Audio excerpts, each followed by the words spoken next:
Che cos'è un radar e perché i rilevatori vengono chiamati radar?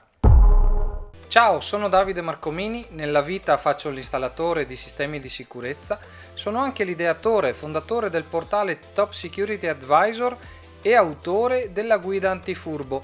Nel canale aiuto l'utilizzatore a districarsi nel mondo dei sistemi di sicurezza e nel video di oggi vorrei parlare di radar perché noto che ancora c'è la consuetudine, l'abitudine di chiamare radar i normali rilevatori degli impianti di allarme. Può questo oggetto essere chiamato radar? Ebbene no, questo oggetto non può essere chiamato radar perché all'interno non c'è una tecnologia radar.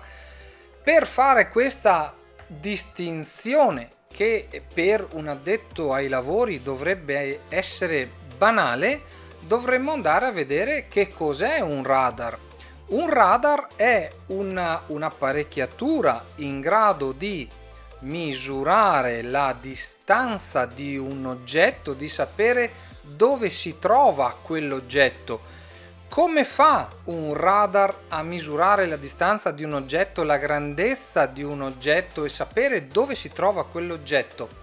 Tramite emissioni in radiofrequenza. Ecco, recentemente hanno fatto un film su Marconi nel quale veniva accennato un po' il concetto di tecnologia radar, e la tecnologia radar che meglio conosciamo tutti, o quantomeno quella di cui si sente parlare più spesso, è quella utilizzata per la navigazione marittima o in ambito aeronautico. Ecco, in questi casi vengono utilizzati dei radar, chiaramente dei radar molto potenti, per individuare che cosa? Per individuare le navi, per individuare gli aerei, ma la tecnologia radar viene utilizzata anche nella pesca per individuare i banchi del pesce da pescare.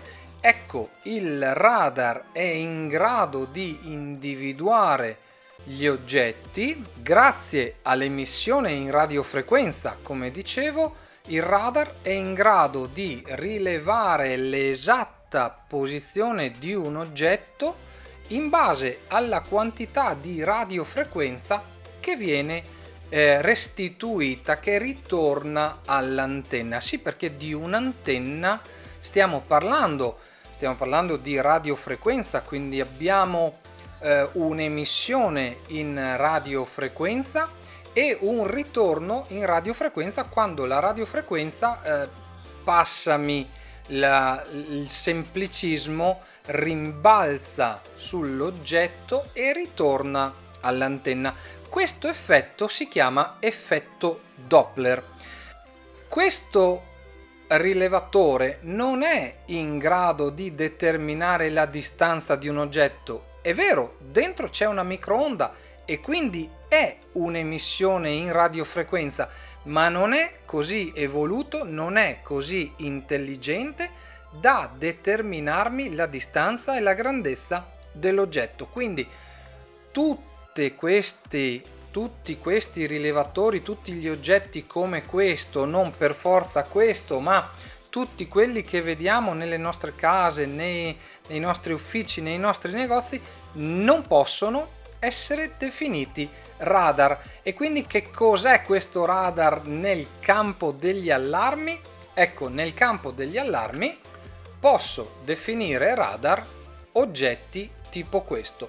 Questa è una microonda pura ad effetto Doppler, così intelligente da determinare la distanza e la grandezza dell'oggetto su cui rimbalza la microonda.